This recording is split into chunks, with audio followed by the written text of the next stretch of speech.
Student learning is at the core of what we do in the North Shore School District. The instructional decisions we make must be grounded in a positive learning outcome for students.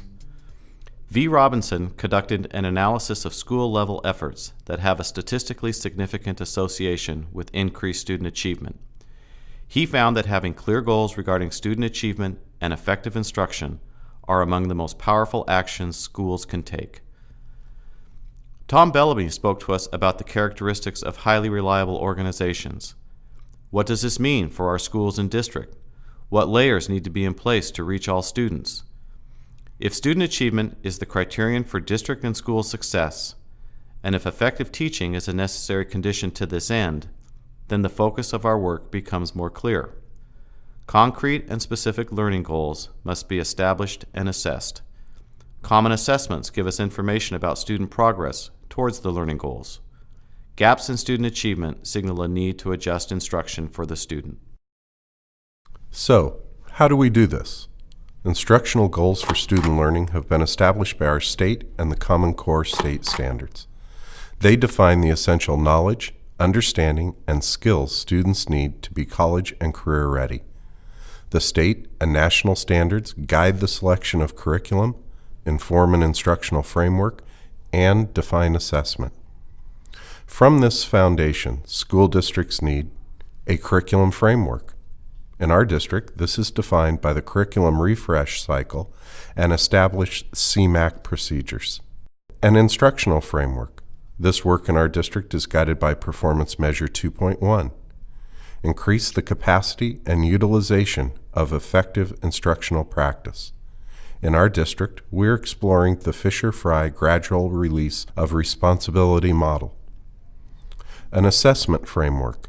This work in our district is guided by Performance Measure 1.1.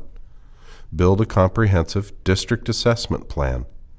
Common assessments in each content area are embedded into the curriculum refresh project and, along with state assessments, provide evidence of student learning. And finally, a professional development model. This work in our district happens through professional learning communities, content curriculum updates, and classes offered through PD Place. We are focused on establishing a system of support that helps us foster and continue to develop effective pedagogical habits to be drawn upon any given day to address any given student's learning gap. We can produce, through collaboration, a shared body of professional knowledge and strategies that teachers can apply to address real-world learning issues in their classrooms. One of these strategies is common instructional language, defining and using agreed-upon ways of describing and discussing effective teaching. Fisher and Fry, through the gradual release of responsibility, provide some of that language for us. Students who hear the same instructional language from teachers, other students and administrators at all levels across the school district will be more successful in reaching learning goals. You might be asking yourself, as a professional, how does this affect the work I do with my students? Bob Marzano asked himself this same question. He recognized that teachers are giving up some independence in order to increase student achievement. He wondered, what's in this school improvement work to inspire teachers? So he studied the research on job satisfaction, and he found some key things that are necessary for a satisfying work life. Work at something complex, difficult, and challenging that you can get better at over time. Affect people in a positive way. Be part of a group working together toward a common goal. Have some level of autonomy to allow for creativity in your daily work. While schools need to address the unique needs of their students, it is also true that each school must operate as a well-functioning component of a larger system. It is the larger system, the district working collectively with stakeholders, that establishes the work of schools within the district.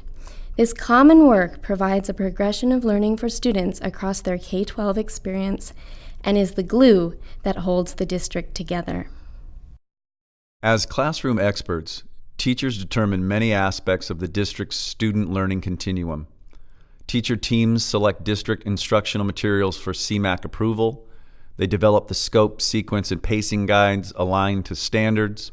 And teacher teams develop district common assessments and scoring rubrics. In this way, We develop a system where classroom teachers can confidently build upon the good work of previous year's teachers.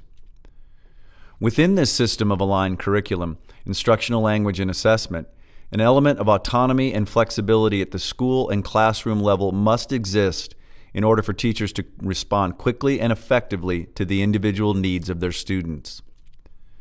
All educators know that teaching is very complex work. It's a thinking person's job, and you cannot follow a cookbook.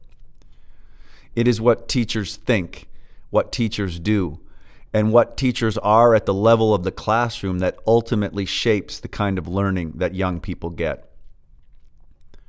Teachers should rely on their knowledge of their students, their subject matter, and their situation to identify the most appropriate instructional strategies. What we do together as a district impacts what we are able to do in our classrooms. Building a shared understanding of what constitutes effective instruction as students progress through the curricula across the years is critical to our success.